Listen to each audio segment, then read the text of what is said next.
Hi, and welcome everyone to day 3 of United Colors of Women. I should say good evening, good morning, and good afternoon, depending on where in the world you are tuning in from.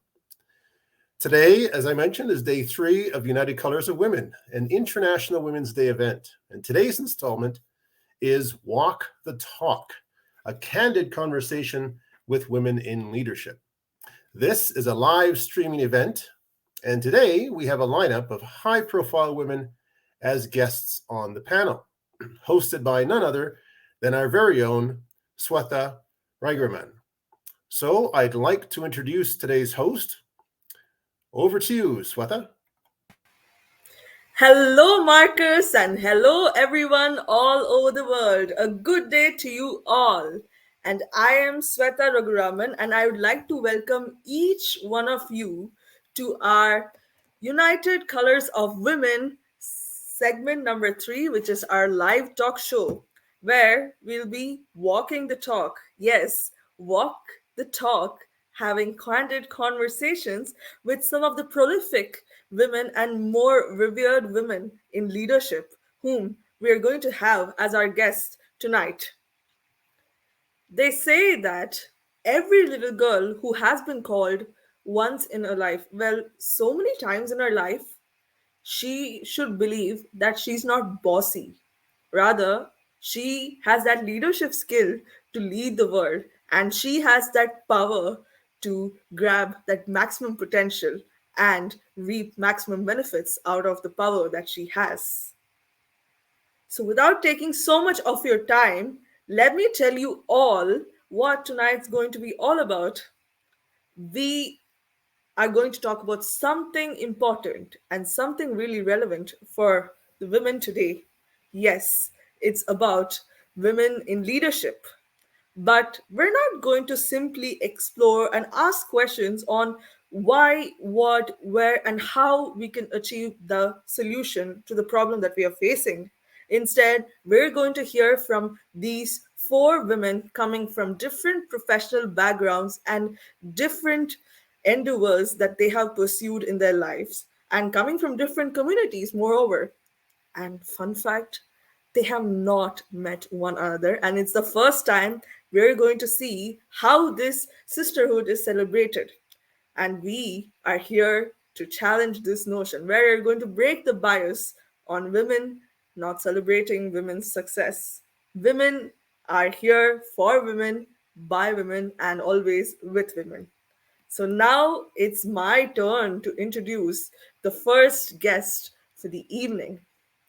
And first guest for the evening is Pamela Pitts, joining us all the way from Canada. To tell you a bit about Pamela, Pamela is currently the board member of ICICI Bank Canada. Yes, Pamela Pitts is one of the most prolific leaders, and when I have to introduce her, she seeing her introduction, I was in awe with her leadership achievement. Yes, Pamela is Pitts has been a board member and chair of risk committee of board at the ICICI Bank Canada since 2012. And ICICI Bank being India's private sector bank, she followed it with a 37-year career as one of Canada's largest and most respected financial institutions, the Royal Bank of Canada. Her position at retirement was Senior VP of Group Risk Management, Retail and Commercial Operations. She held numerous key positions: branch manager, account manager, just to name a few. And to introduce her in a very unique way, I would say that she has executed numerous executive roles spanning for a career of 37 years at RBC Financial Group, which is Canada's largest financial institution. So, with our sanitized highs, let us say hi to Pamela Pitts, all the way from Canada. Hi, Pamela. Thanks for joining us tonight. Absolutely delighted to join in. Hello to everyone around Yes. the world. Hello from us and hello to Pamela. Thanks for joining us tonight, all the way from Canada. And I'm really glad you're spending your morning with us. I hope you're so excited to meet the women tonight, right? Very much so. Fantastic. So let's keep this momentum going. Our second guest is Dr. Ambika Anand. If we hear of Dr. Ambika Anand, I have huge respect for this woman. Dr. Ambika Anand is a senior consultant oncoplastic breast surgeon of Hamad Medical Corporation here in Doha, Qatar. She is a program director of breast surgery fellowship in Hamad Medical Center and led advanced com skills program of HMC surgical clerkship director at CMEDQ Qatar. Dr. Ambika completed her medical school and postgraduate training from Lady Harjeen Medical College and affiliated hospitals in New Delhi, India. She was an assistant professor in surgery in MAMC, Delhi, India till 1988, and she moved to UK and retained a general surgery and subspecialized breast surgery. Obtained high surgical training in St. Bart's Hospital and Royal London Hospital. When she was asked to join Hamad Medical Corporation, which is one of the leading medical practices here in Qatar and leading medical government hospitals, to be part of cancer transformation and improve breast surgical services. Her passion is teaching, training, and patient care. So let me bring over our very revered doctor, Dr. Ambika Anand, to the screen. Hello, Dr. Ambika. Thank you so much for joining us. Hi, Swetha, and hi to everybody. And really appreciate you inviting me to join this momentous webinar. That's great. Thank you so much, and I really Thank look you very forward much. to your really looking forward to knowing more about you and your journey along with other women's. I hope you're also as excited as I am. I'm truly excited, and women in leadership is something very close and dear to me. Okay, that's great. Thank you. And now to move on to introduce our fourth guest. Our fourth guest is coming all the way from Poland, and her name is Dr. Elena Pavita. Dr. Elena Pavita is a executive communications coach, speaker, TEDx organizer, and a university professor. She conducts courses, trainings, and workshops on effective communication and business presentation internationally. She has played a big role in organizing TEDx and TEDx Women conferences in Poland for last 8 years, and she's a marathon runner and a mother of two lovely daughters. Let me invite over Dr. Elena Paveta, all the way from Poland. Hello, Dr. Elena. Thanks for joining us. Really Hello, honored to have hello. you with us. Thank you very much for inviting me. It's a pleasure to be here. Thank you so much for joining us. I'm really inspired to learn more about your journey, and I hope you are more excited to know who the last person, our guest, is going to be, right? Of course. Thank you. And last but not the least, this last guest of ours has a very interesting profile. Her name is Shubhi Sharma. Shubhi Sharma is a lawyer by training and an artist by passion and profession. Her work has a blend of two distinct worlds. She has pursued law in Symbiosis College in Pune and holds a degree in LLM and commercial and competition law from King's College London. After working in legal industry for few years, she was drawn back to her old passion of creativity and doodling. Wow, that's an interesting mix, isn't it? She strategically merged her passion with her qualification to create a series of web comics on lawyers. And in the last 7 years, she created a niche of herself in creative marketing industry under the names Ultimate Liar and Doodle Sharma.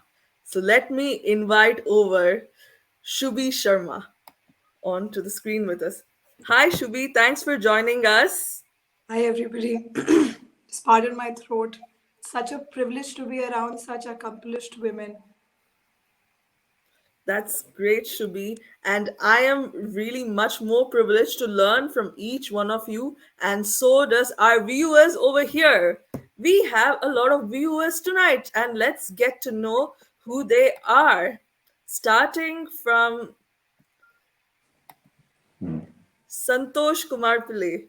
Santosh Kumar Pillai, sir, thanks for joining us all the way from Qatar. So please do stay with us to know more from these amazing women with us tonight.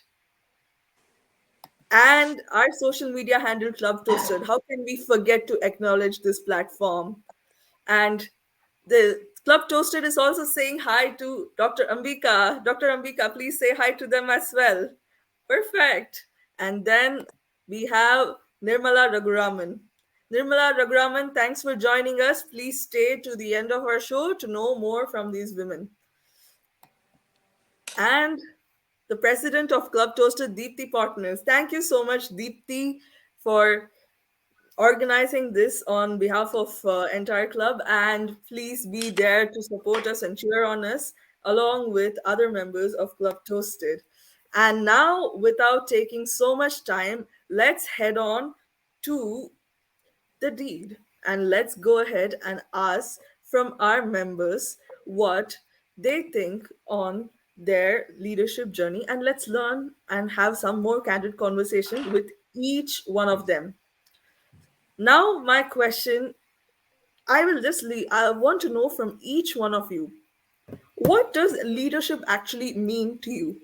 Can you define it in few words that you feel is accurate for you in your own journey? So let us start with Dr. Ambika. Dr. Ambika, please tell us, like, what does leadership actually mean to you?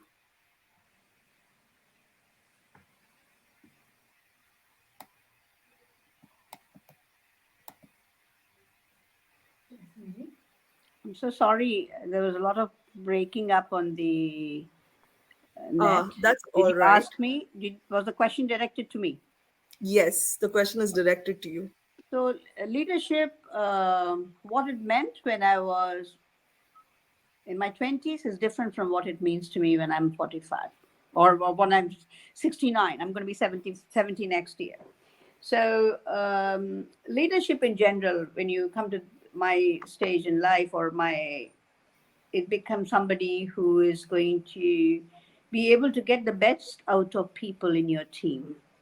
You're going to lead the way to get them to do things that you would want them to do. Be a mentor to them, be supportive to them. It's not just being a boss, it's just being a part of the team and giving them the respect and inclusiveness, as I would say. Wow, that is really amazing. And you have literally taken the words out of my mouth. Let's find out from Pamela. Pamela, what do you think of leadership?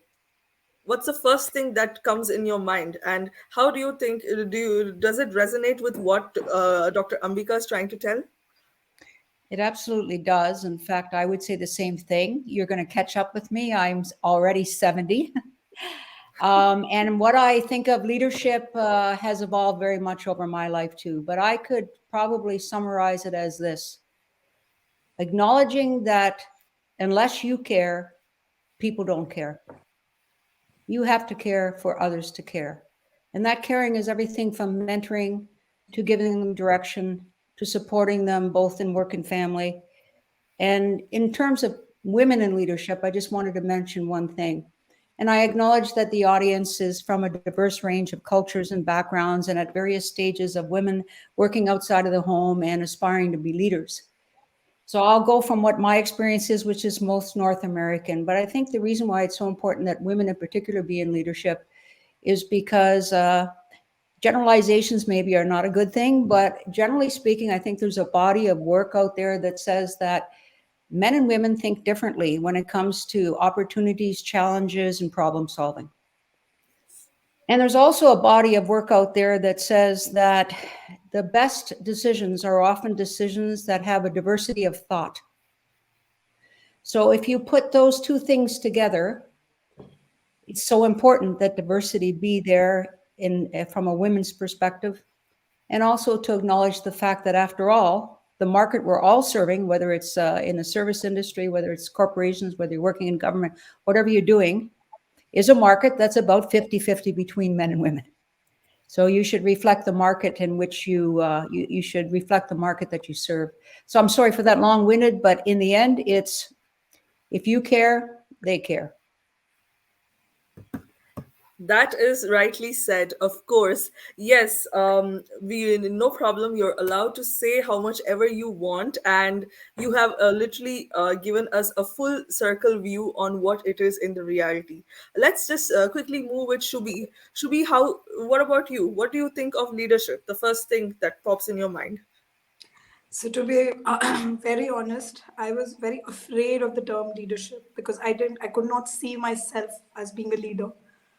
Leading a team to a direction or leading a group of people to a direction was something which petrified me. I thought I was one of the people who would be a follower until a time came when it became important for me. It was more like we have our own law firm here in Qatar.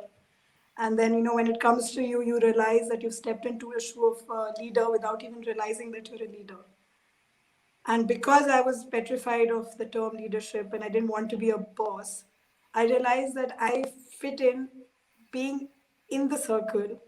And as Seth mentioned earlier, that, you care about a topic, you care about a motive, and then when you're leading somebody, you don't even realize that you're leading. You're kind of passing on the message to your team that this is, hello, we are heading towards this. We need to be there. Our motive is there. And how we're going to figure out, if there are challenges, how we're going to figure that out is up to us. Because at the end of the day, that's our destination. We want to reach there. So I didn't even realize the time that leadership came to me, where all this while I was running away from it. So I have a different perspective to leadership when it comes to a topic like this. That's right. And I completely agree with you because being at the nascent stage of my career, I was even afraid of, like taking responsibility and leadership because the word leadership does not come alone. It comes with with the responsibility, with the integrity, and with the discipline and that you should have for that role and any role actually you're taking out there. And let's find out from Elena, what are your thoughts on leadership, especially you being one of the most prolific women leader? Thank you. Yes, I would agree with all the women that were speaking before me that definitely leadership is not about us. It is not about us being superstars. It is about our teams. It is about developing teams, building relationships, and making them succeed, making them better. And me too, I got into a leadership position. I became a leader without planning to do so, without realizing this.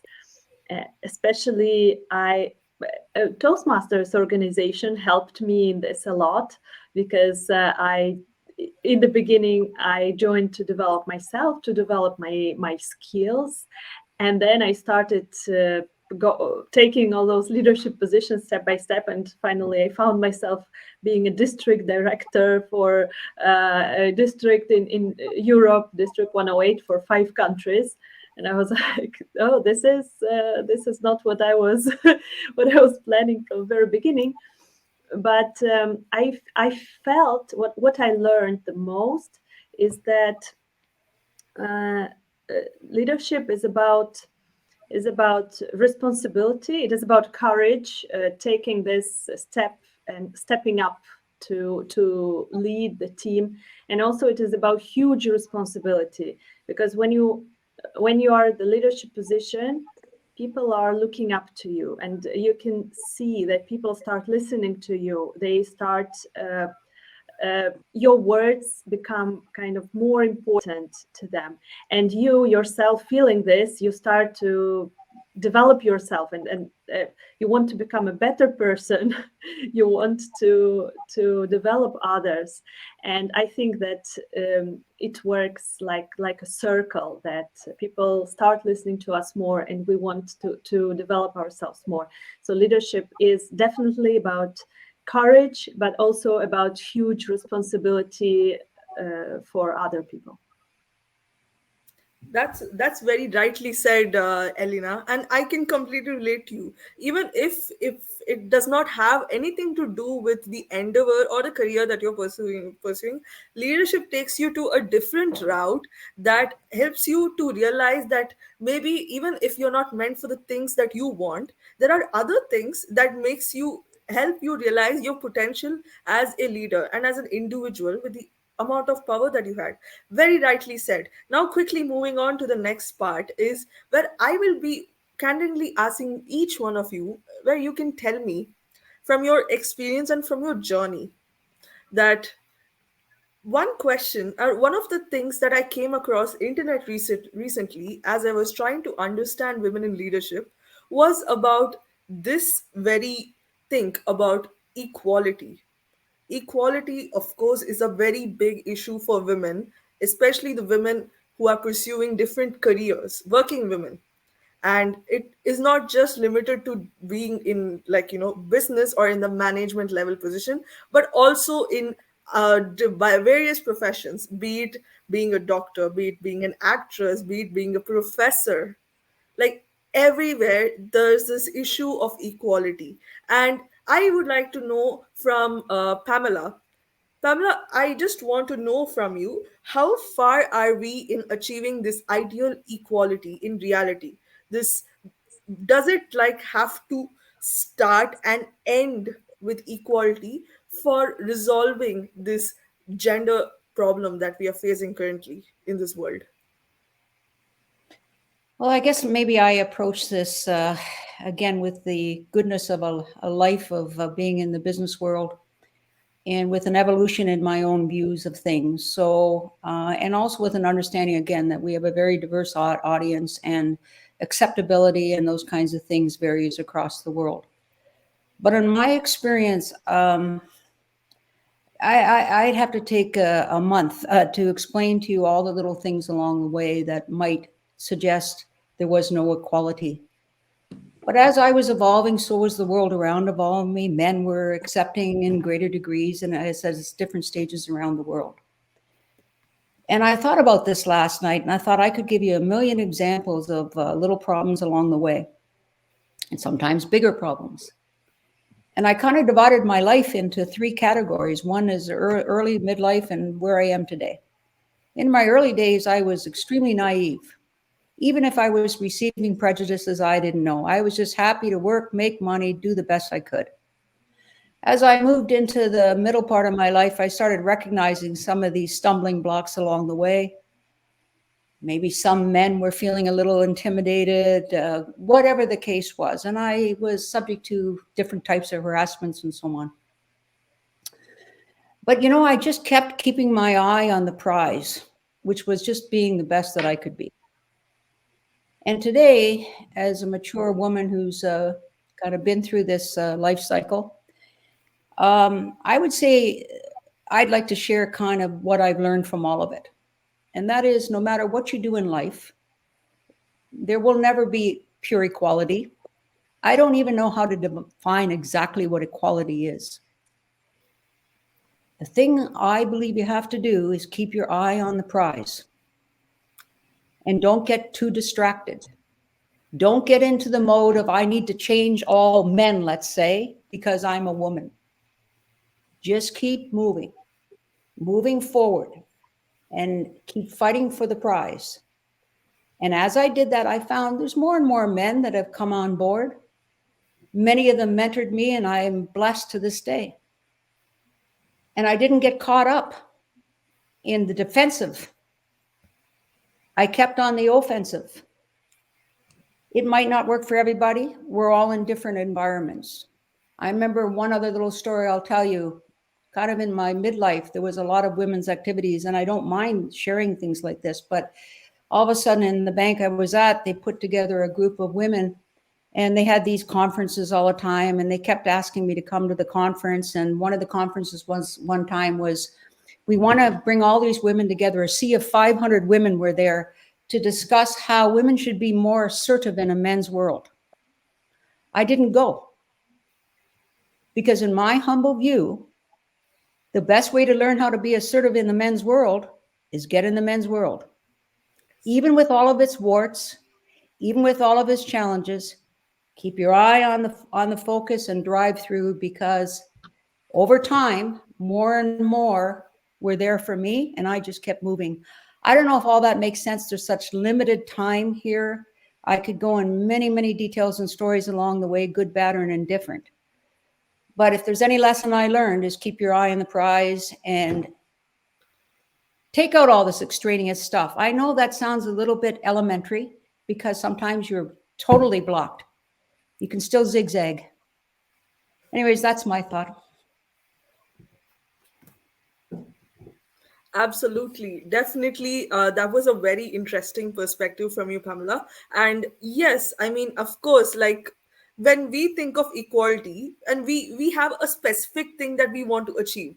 But as we go deep, and as we think in a broader perspective, we see that equality can be anything. And then we go around in circles, and we just think, like, what are we actually trying to prove with this whole equality, and what is actually equality? This is a conundrum that we definitely have to deal with. And the next, of course, Dr. Ambika, would you like to add something? So I have a different perspective than Elena has. Mm-hmm. So I work in a specialty which is male dominated specialty, but sounds terrible. But paradoxically, I come from India. I was trained in India. Indian women, people think they're suppressed or oppressed and all. Indian women in medicine, particularly in surgery, there is no difference in treatment. They're equal. India has the second largest number of women surgeons. And I'll actually rewind the clock back to a time when I was 7 or 8 years of age, when I first got introduced to what a surgeon is. And the first thing my dad said to me was, if there is anything a boy can do, you can do. There's nothing you cannot do, nothing you cannot do that a boy can do. So remember that. And that is actually that kind of thing which is ingrained in you right from before. You don't fight. You just think, I'm equal anyway. There's no need to fight. So you have to have your passion. You go for it. I never set out to be a leader in surgery. I never thought what I was going to be. I wanted to be a good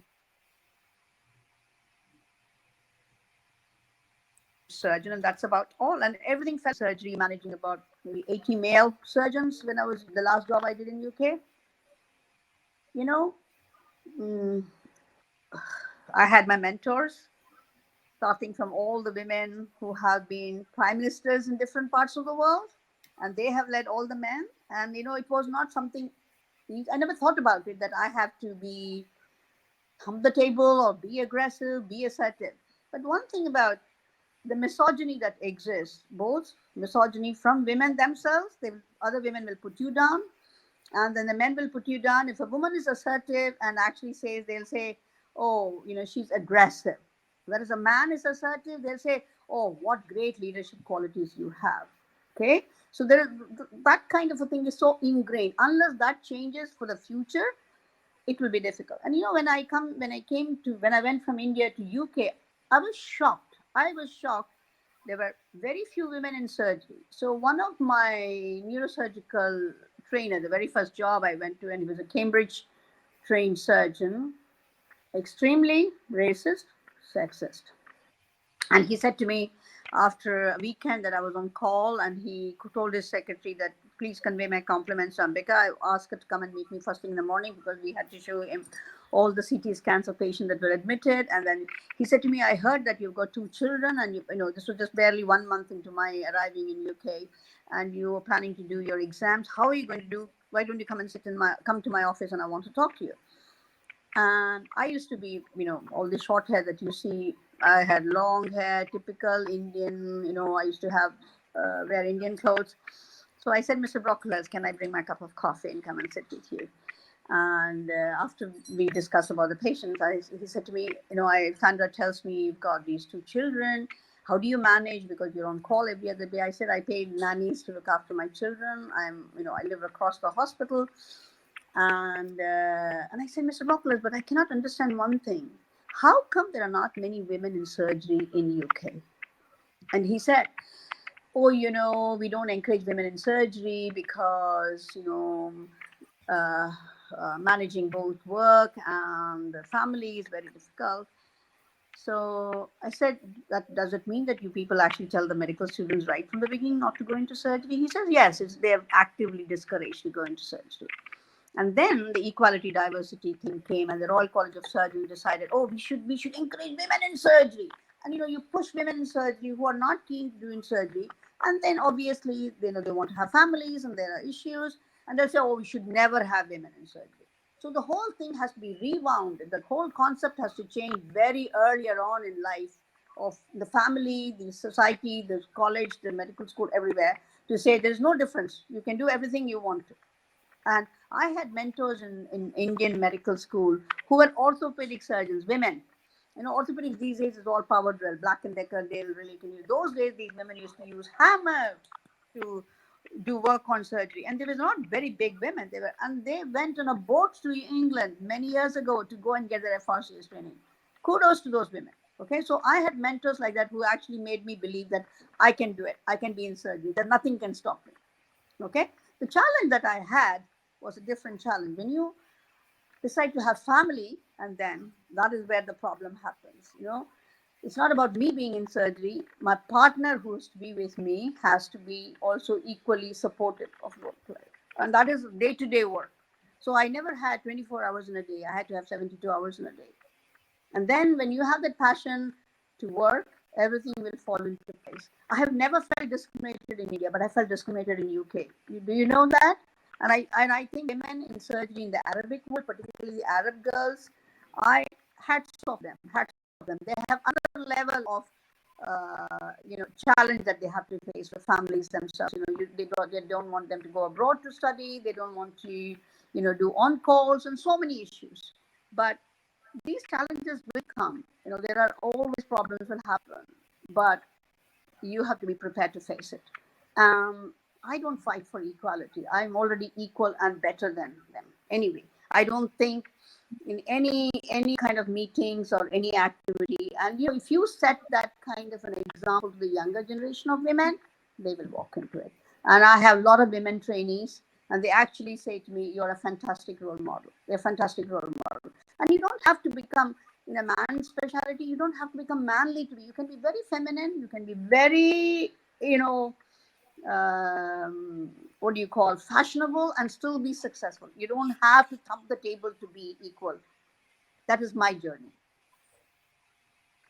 Well said, Dr. Ambika. That was definitely a different tangent to what Pamela was approaching. And you have actually taken the next question out of my mouth, which is the gender bias. And before I could address that to our next guest, I would like to encourage our viewers that we will be having a Q&A shortly. And if you have any questions, please post them on the chat and we will get it answered with our guest speakers over here tonight. So, moving on to gender bias. Yes, I would like to know from Elena. Elena, why is this actually happening? Like, why do we have to all? Why is there this perspective that like men are actually natural born leaders and women are the nurturers? Like, why? Like, where does this actually come from? This comes from my history.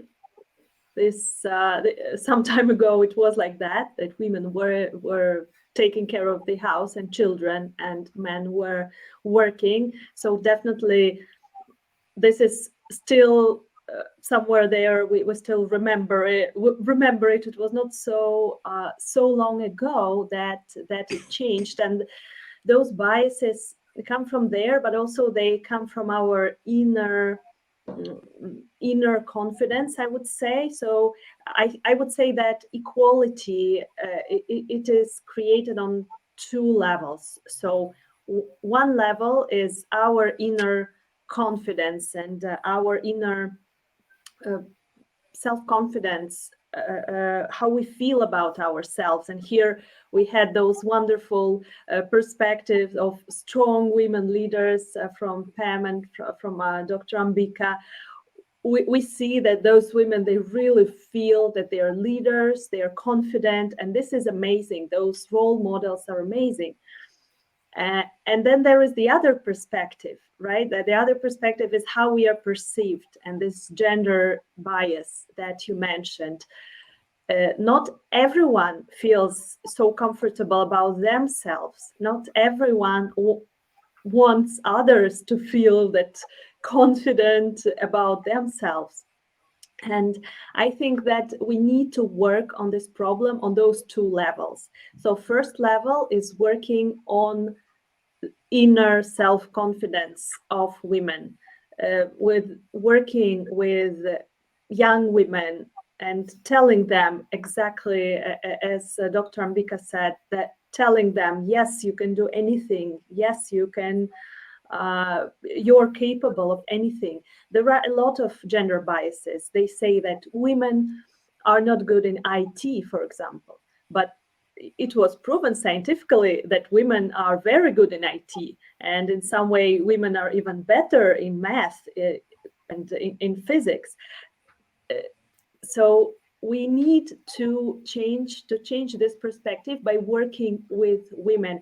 And as a communication coach, I must tell you that this is the issue not only with the young women, because I'm very often working with people at executive positions, and how we are communicating with others, how we are writing our letters, sometimes this we can see this still this young girl somewhere inside, hidden inside of the person. So we try to show that we are confident leaders, but somewhere there we still have some lack of confidence, maybe something coming from our young age. And this is something that we need to work with ourselves in order to be role models for those young women. And we definitely need to work on the second part, on the gender biases. And we can hear it all the time. For example, when I am having any interview or a conversation with men, almost all the time I would get the question, oh, you are successful in the business world and academic world, and you have 2 children, and you're doing this and that. How are you doing all of this? How can you manage this together, your family and your business life? And I would always be like, would you ask the same question to a man? Because if a man has 2 children or 3 children, or even 4, they would never get such question, right? So I think that we need to notice those behaviors, those questions that are making us feel worse, feel different. And we need to notice them. We need to tell about them, answer them in a proper way, and also educate people that maybe certain things should not be done or said. We need to empower people not to get them down. So I would recommend to work on those gender biases on those two levels. Wow, that was definitely a very good suggestion and your interesting take on gender bias. Of course, the gender bias is unfortunately or fortunately we were the ones, we as human beings have started it. Since the men and women have been created differently, that's where the gender bias start. But it doesn't stop from creation itself. It starts from the perspective. It begins from home, and it begins from the day we learn how to write the alphabet letters. That's where the gender bias begins. And now moving on to the next question I have for Shubi. Shubi, there is this talk show. I heard a recent tech talk, probably not very recent, but it says that one of the speakers have said that women leaders are perceived to be competent, bossy, and they always have to try so hard being likable. Why is it that women have to put so much effort just to be likable, just to convince others all over the career that they are good enough to be where they are? And even if it comes to promotion, they just have to show so much of what they have done just to convince it. But why is it not the case for men? To be honest, I don't know what a man goes through in his professional life. I don't know. I don't know their issues, what happens. But yes, this is true that a woman has to step forward and show an extra bit of herself. And why is it is happening? As Alina had said earlier, that it's actually coming, it's inbuilt in us, right? So when we are growing up as girls, if our family, if I have a brother and I am there, so parents are thinking that they are raising up equally, but they will be constantly telling us that listen, we are not telling you to cook, we want you to study, you're a girl. Or they're not telling my brother to cook, but they're saying that Shubhi, we are not letting you, we don't want you to cook. Why? Tell both of them that either you both cook or you both don't cook. But the gender bias is coming from within. So at a very early on, a woman comes up to realize that you always have to be in a manly figure. So as Dr. Ambika had said earlier, that a woman doesn't have to be like aggressive or she can be fashionable. We're very fortunate that we are seeing this time now that a woman can be as she is and present herself.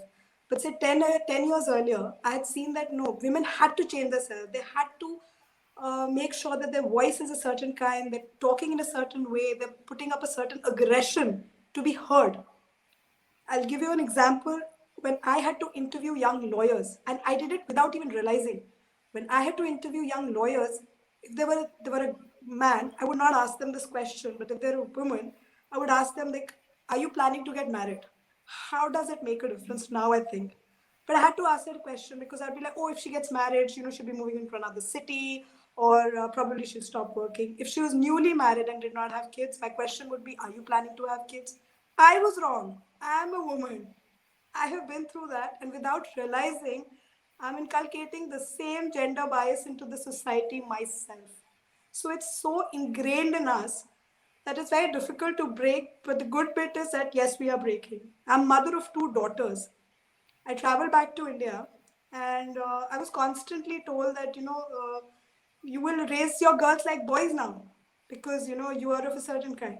And I'm like, why? I will raise them as humans, okay? I don't want them to be in a society where I tell them that, you can do anything. You can do what a man can do. I don't want that society for them. It's obviously a far-fetched thought, but I don't want that to give them that environment where they think that, okay, I am doing this. Okay, I'm taking up math. That means I'm doing something what boys can do. I want to fly a jet. That means I'm doing something what boys can do, but I as a girl do. I don't want them to think that. I want them to think that, everybody is different and they're able to do a certain kind of a task. Like say X, Y, even in a family, say X earns, Y takes care of the kids. Why do we think that if X earns is X is a man and Y taking care of the kids becomes a woman? Instantly I said all of us thought of the same thing. I wish there was a way we could just break that and have that kind of responsibility which is shared. Of course, I as a person, I can't earn, I can't take care of the kids, I can't do everything on my own.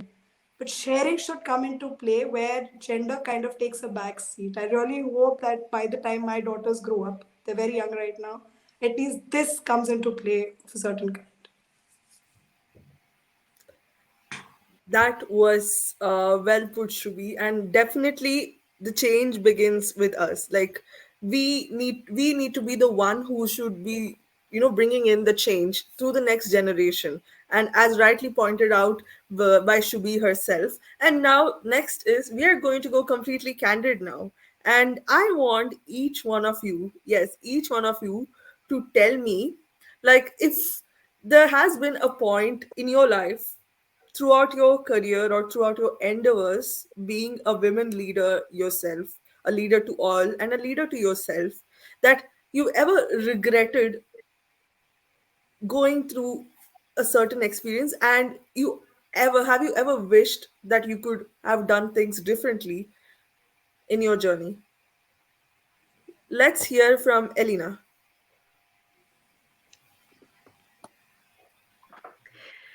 I don't think that I wish to do something differently. I think that the most challenging leadership experience for me was definitely going through the beginning of the pandemic when COVID-19 started. I was leading the district, 5 countries in Toastmasters, and I was a district director, and I had to announce to make decisions, and no one knew what is going on. And only then I felt how challenging it is to be the person everyone is looking up to. I think that this is only in the moment of crisis, in the moment of collapse, we feel that, wow, this is my responsibility. Because when everything is good, no one is looking at the leader. Everyone is doing their own job. Everything is great. And when something is happening, all eyes are on you, and you don't know what is going on. You have no idea what to say. And I think that this was the toughest moment when people were asking, and I had to make a decision to move online, and there were a lot of decisions to make connected with this. And no matter what decision you would say, people would criticize, because this is how it works in crisis. I think there is no one good decision that everyone says, wow, oh yes, she is a great leader. This is and that's why I think that it was one of the most memorable, definitely, leadership experiences, is leading through crisis. Exactly. That was definitely something really interesting I've heard from you. Let's quickly find out from Dr. Ambika. Dr. Ambika, what would you like to say? Like, has there ever been a regret throughout your journey being in your career? And has there been a point where you felt you could have done it differently? So, Shweta, uh, I've not had any regrets. Okay. Yes. Things that I would change, um, and one of them is, I want to be a cardiac surgeon. And that was my single-mindedness from the time I was 8. And I was very singular, and I did my training. I did my MBBS, and then I was not going to get married. I was never going to have children. All my friends are going to have children. I'm going to enjoy those children. That was the way I was in my thinking. And then, hormones kicked in, and I got married, and I had children. Having children and cardiac surgery is not compatible, both for men and as well as for women. you have to be completely, a man has a wife to look after them because they have to literally live in the hospital when you do cardiac surgery. So for me, I brought these children into this world, so I want to be responsible for them. I want to be with them. I mean, of course, my husband would have helped me, but I could not split my responsibility between my patients and my children half-heartedly. So I made an active decision to give up cardiac surgery and go into different specialty. That is not a regret I have. There's a little bit of sadness in my heart. So, and second thing that I would wish, my challenge was, I wish I would have 48 hours in a day rather than 24 hours. To have extra hours in a day. So what I would do if I were to rewind the clock is I move different countries. So the choice of having family members nearby to help you and be with the children, it's not just looking after, it's not child health, it's the support that they need. I would say to all my younger colleagues, ask for help. Ask for help because your passion is surgery. Don't want to give it up because you'll be frustrated. You'll be frustrated. You'll be literally, climbing the wall. So if you want to try and get as much help. The other thing is we have a right to be women. We have a right to be mother. So when I was a senior resident in India, I had both my children while I was doing my senior residency. So I had a male registrar. So I had my son. And so this was month of February. So my boss said to me, in India, you can work till the last day of your pregnancy. In Delhi, I was wearing sari, white coat, so he couldn't make out I was pregnant. So my son was about 18 months. So my boss said to me, next week I'm going to be away. So can you do my list for me, operating list? I said, sir, if I don't deliver. So he said, oh my God, I've been making you run around like nobody's business. I said, no, I'm in the hospital. If I deliver, I am in the hospital anyway. So this male registrar who was next to me said to me, oh, sir, this is the reason we should not have women in surgery because they get pregnant. I said, hold on. How many times during the last 2 years or 3 years that you have taken days off to take your wife for antenatal checkup? How many days I've taken? It's my right to have maternity leave. I have a right and I will take it. Okay? So don't tell me that. So I think it's very important. These are challenges. You have to address those issues. You cannot allow them to perpetuate. Okay? So for all those younger people, and like I said, to rewind, is the misogyny starts at home or even before a child is born, and that has to be addressed from there. And anybody who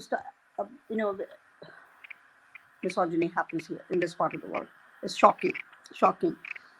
So one of my residents, he had a baby. So they get, for those of you who don't know, they get an extra hour for lactation in the morning. So they don't come to work at 7, but they come to work at 8. So when she came in, one of the colleagues said, why are you late? So she said, I get an extra hour. They go an extra hour. So he said, okay, that's all you need to do to continue to produce babies in here. I actually called him out when she told me.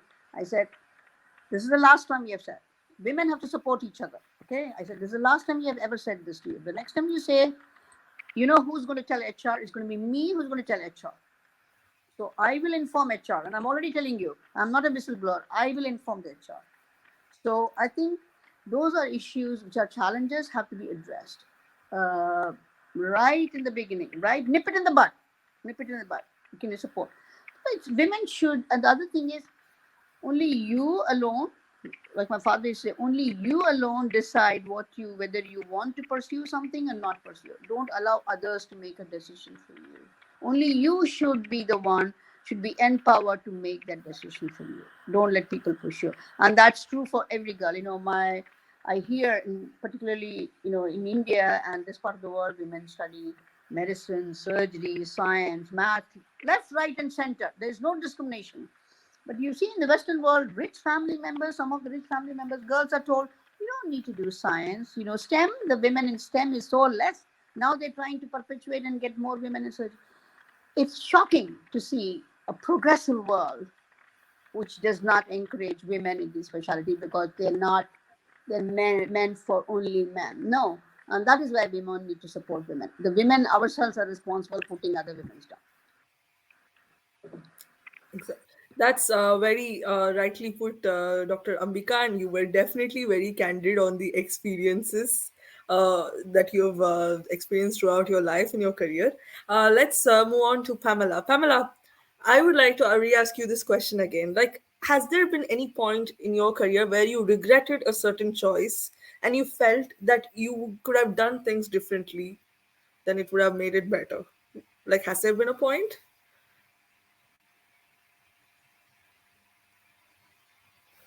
We can't hear you. You're on mute. I said yes, and I would say many times.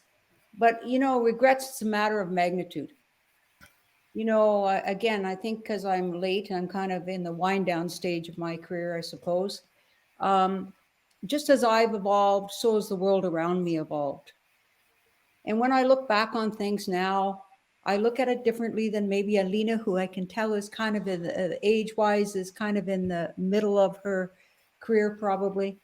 So I maybe I look back at it now with a lens that's wider and maybe a little clearer than it was when I was young or middle age.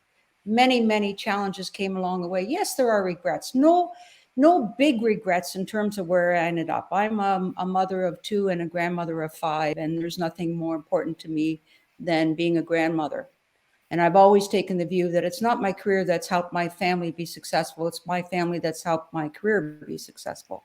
And family can be whatever you want it to be. It doesn't have to be the typical mother, father, and kids, whatever family is to you. Back here, for instance, in North America, things like parental leave for men is becoming more and more common. Uh, that was unheard of when I first started in the bank. Men often take leave of absences to raise the children in their early days. Women get 12 to 18 months off work paid by the government. This was not around when I was young.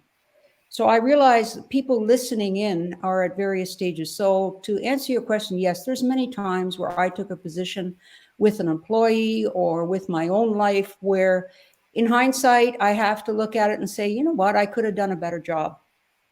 But each of those steps along the way was a learning experience and has shaped me into who I am today. And has shaped me into having this view of life. I agree with everything everybody said about, being a fine example for young women. My granddaughters, there will be no man, no creature on earth that will stand in their way as far as I'm concerned. And I think that, it does start with the home. It starts with, it's way innate in some of us, the way we were raised. So you have to do all that. You have to lead, you have to be a fine example and so on. But yes, of course, I've had many regrets, but not huge ones. I can tell you stories where I did certain things, and in hindsight, there's times I should have stood up against men a little bit better than I did. Not against men, but against whatever they were doing at the time that was confrontational to me. There was times when I should have been more recessive, where I over did it because I am a woman. This is why I always keep coming back to the same old thing. Keep your eye on the prize. Even if men become perfect tomorrow, there will be other elements of diversity challenges, wars, pandemics, you name it, that will come your way. And you will make mistakes, but just keep your eye and be who you are. Be who you are and just keep driving ahead and evolve with it all. That's all I can say. That's very well rightly for Dr. Pamela, and I definitely know it is coming straight from the heart. Quickly, let me find out from Shubi. Has there been any regret in your journey? And like, what was would if you have changed things, would you have done something differently? So yeah, of course, as Pamela said, life is full of regrets. There've been many regrets in my life as well. But major one being that when I was pursuing law, I kind of like, everybody around me was saying that law is not for girls like you, law is a more harsher field. And I accepted that at a certain extent. I was always looking for a way out, but I also wanted to prove a point. Okay. to I don't know whom, I don't know, to myself, to family, I don't know who I wanted to prove that point to, that no, I will become a lawyer. There was always an artist in me. And I gave that artist a name that, if you do art, you are a woman who is picking up a hobby. This is me, okay, who is doing law, who's fighting that entire thing, but is also curbing myself that, listen, I don't want to step, that's just my hobby. I don't want to do anything. In fact, I stopped completely making my art just so that I'm not putting it across that, listen, I have given up on my career and now I'm going to be like a wife who just does art at home. Till the time I started doing it. And now the strange part is it was a man who encouraged me. It was my former CEO who said, Shubhi, your sense of humor is amazing. Your doodling is amazing. Okay. I had to take a leave of absence because I was very unwell. He said, instead of being home, why don't you do it for a social media? Okay. And when I did, the kind of acknowledgement I got, and that's the time I realized that I've been so silly. I've been so silly that maybe people are not viewing it like this. As Pamela had said, that keep your eyes on the prize. My prize was always in front of me. It was me who was shutting the eyes and was distracted. So that's one regret. And that's one thing I would want to pass on to my daughters, that, just don't think too much. Okay. Sometimes those situations are not around you. You just put it in your head, which I did. So yeah, that's my regret. You were completely candid, Shubhi, and definitely definitely I'm really floored by all the stories that you all shared. So quickly moving, taking note of the time, we are going to have a mini exercise, and here I am going to break this stereotype. Women don't cheer on for other women. Yes, yes. So I want each one of you to please see one another, not me. I won't be part of this game, but I want you to see each one of you and tell two things that you like about one another. Like, what do you like about them, and how, just affirm them and just cheer on their success. So let us start with Shubi. Shubi, you can choose whoever you want to cheer on. So go ahead. Two or one, sorry. You can choose any one person, and you can just tell them like what you like about them, and what appreciation you have for them.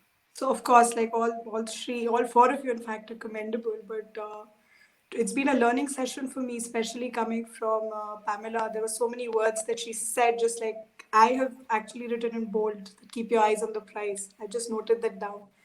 That is what I was missing. So that's like I really appreciate that coming from her experience, I could got to learn something. And of course, Dr. Ambika, when she said that women can be as they are, and you need to raise your voice at a certain point of time, which I did not do, and I'm making it a point that when it comes to my daughters, or when it comes to my profession in the future, I do raise voice, not only when I see myself being in an unjust situation, but I see somebody else being in an unjust situation. So yeah, these are my two takeaways, and I really appreciate all of you. Actually, like I can't just say that these two, but these have been my biggest learning, and I appreciate that I got to learn. Okay, so Dr. Ambika, I would like for you to address any one of our guests who have joined along with you tonight, and just tell two things to them. What do you like about them, and what appreciation would like to convey to them? Go ahead, please.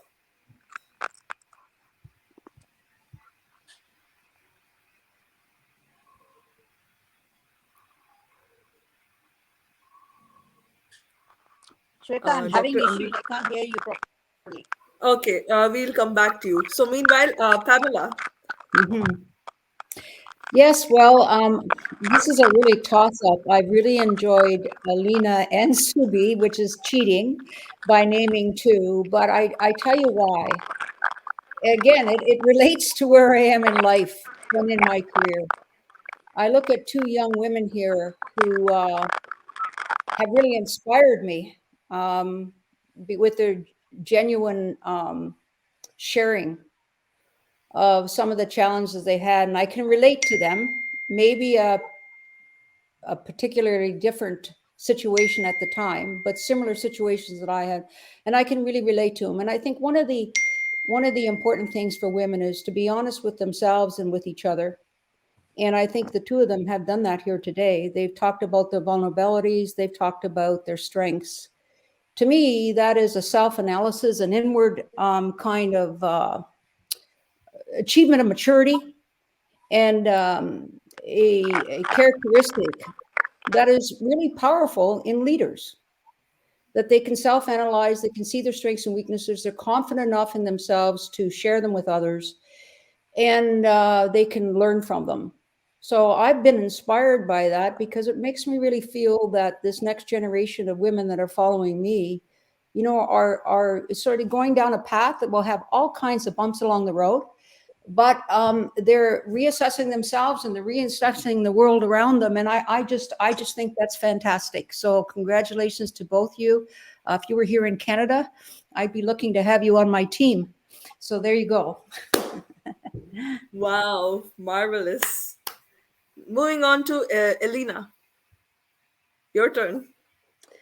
Yes, I wanted to cheat a little bit in this game, and I would like to send a huge appreciation to Swetha for leading this, because in the beginning, before we went live, she said that, oh, I'm doing this live thing for the first time, and she was super professional all the way. And just we could not imagine the better host of this wonderful event. So sending huge appreciation to Swetha. Thank you so much. And you have definitely cheated quite well. Man. Okay. So, Dr. Ambika, I would like to hear from you two things, and I would want you to appreciate either one or all of these women over here tonight, and tell what you liked about them through this interactive session.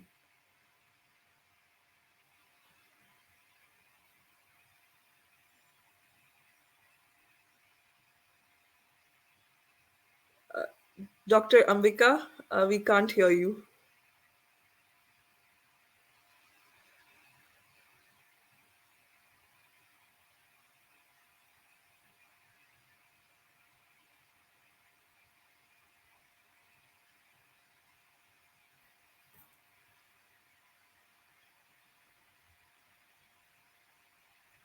Okay, we will get back to you shortly. So now we will be proceeding to the Q&A session. Keeping in note with the time that we have left, we'll be addressing a few questions, few intriguing questions that we have from the audience. And first question, is from our president, Deepti Potness. Deepti has this question, and I would request each one of you to feel free to take the question, whoever wants to answer it, and you're most welcome. How to induce strength in the subconscious mind? As women, we are conditioned to keep low profile. Who would like to take on this question?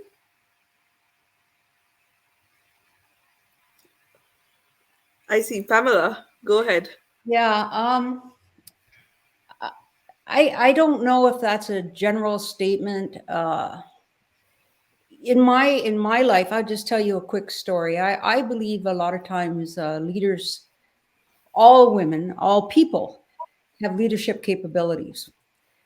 But whenever I've talked to leaders over my career, I've noticed that leaders often have something that happens in their life. It could be at the home life, it could be a major medical problem, but somehow it unleashes a passion in them. For me, my father was a very tough man, and I was quite fortunate to be good in school. And one day I came home with 99 out of 100 in math, and he said to me, "Why didn't you get 100?" Now, some people might say that's a terrible father, and certainly my 4 or 5 brothers and sisters said that's a terrible father. For some reason in me, it unleashed a feeling that I'll prove it to you. So in my mind, I was conditioned almost very young to not keep a low profile. that is maybe my unique circumstance and my unique benefit. And I realize I am probably a little bit out of the norm in that. And there's something in my personality, I can't even put my finger on it, that made me feel that way. And to be honest with you, I think it's driven me all my life. So this thing about as women conditioned to keep a low profile, probably. I'm hoping that there's some kind of event in most women's lives, if it's nothing more than their own mother and father, inspiring them from a young age to not be conditioned in that way. But it's not going to happen in a ubiquitous fashion. It's not going to be fortunate. All young women aren't going to be fortunate to have that, but we can do what we can do to try to change that. And so if it was in my subconscious mind, it soon came. I think I was about 7 years old at that time. And I've listened carefully to others about different things that maybe motivated them as well. So when I answer that one, introducing strength and are we conditioned to keep low profile, let's just try to reinforce in all of our young women, that they can succeed. And let's hope they're fortunate enough to have sort of the same type of unleashing of their confidence and their desire and their drive like I did. So I can only go by, my own life experience and what unleashed me into being a confident woman. I think it was my father, however wrong it might have been for most people. So I share that. That's great. Thank you, Pamela. We will go for one last question, keeping in mind with the time that we have left. And this question is from KKR Smith. I have word and would like to know if this statement is true. Does female leaders have been proven to be more likely to coach, mentor, and develop their direct reports than male leaders? Who would like to take on this question? Or about Dr. Lena? Please go ahead. Yes, I would comment on my experience, maybe not necessarily from the point of view of scientific research. I think that both female and male leaders can be amazing leaders and can be amazing coaches. I definitely had great male leaders who connected with me and empowered me and showed appreciation. Looking back to the previous question we discussed, that some of the leaders, they really made me feel stronger by showing appreciation, by coaching me on the way. And some of them were male leaders. So not necessarily I would differentiate that.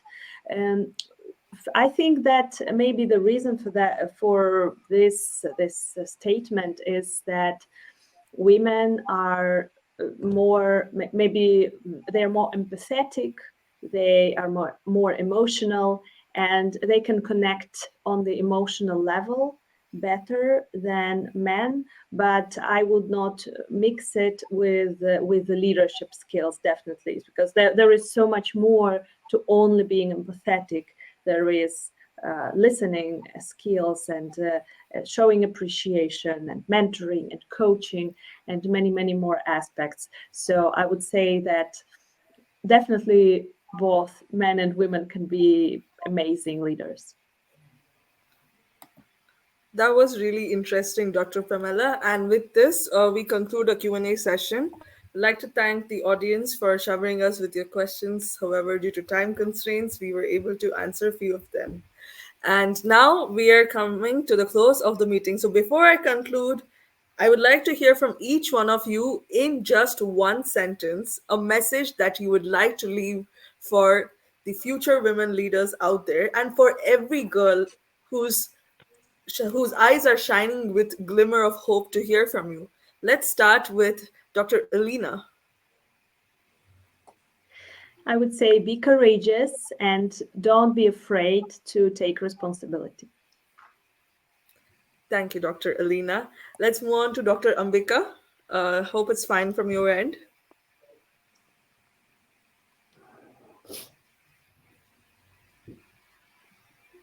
Dr. Ambika? Okay, I'll come back to her shortly. Meanwhile, let's hear it from Shubi. My only message is just tell yourself that you can. That's it. All right. And how about you, Pamela? Well, you know what I'm going to say, keep your eye on the prize and don't get distracted by all these extraneous matters that will come at you frequently. Just keep your eye on the prize and be confident in yourself. Well said. And we've lost Dr. Ambika, but hopefully, when she's back, she would definitely have a lot to say for each one of us. But I'd like to thank you all and thank her for being present with us. So, with this, we conclude our candid conversation with women in leadership. And I have learned a lot from each one of them. One taught us that leadership is empathy, and one has definitely told us that we may not know what's going on in men's mind. One gave us tips on how to tackle on the current gender bias within our power, and lot many lessons that we have learned. Oh, we have Dr. Ambika. Yes, Dr. Ambika, any message you'd like to leave to our Can you girls, hear me future now? leaders? Can you hear me? Yes, we can hear you. Believe in yourself. Rightly said.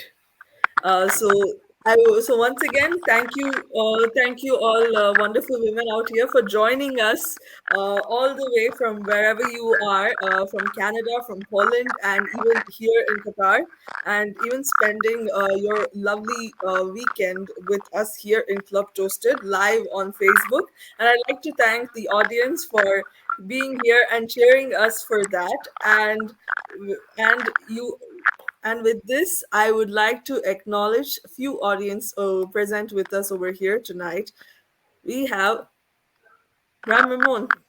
Thanks for joining, Ram, and we really enjoyed your presence. And let's hear it from our Division G Director, Distinguished Toastmaster Mangai. Thank you for joining us. And also the star of every Zoom and Facebook chat window is Toastmaster Rinku Saha. Thanks for your presence. And thanks for staying with us, Nirmala. And thank you all our guests. Thank you, Whale Thomas, for imbibing your own wisdom and for giving a lot of advices and tips to our chat. Thank you for KKR Smith and also to Deepthi Potnis for imbibing your question. And I will also like to acknowledge one more important person before I conclude and I hand over back to Marcus, is our distinguished Toastmaster District Director, DKM Manzoor Moideen. Thank you so much for imbibing us with your words of wisdom. And with this, we conclude our live chat show, and it's my turn to invite over Marcus. Hello, Marcus. Welcome back.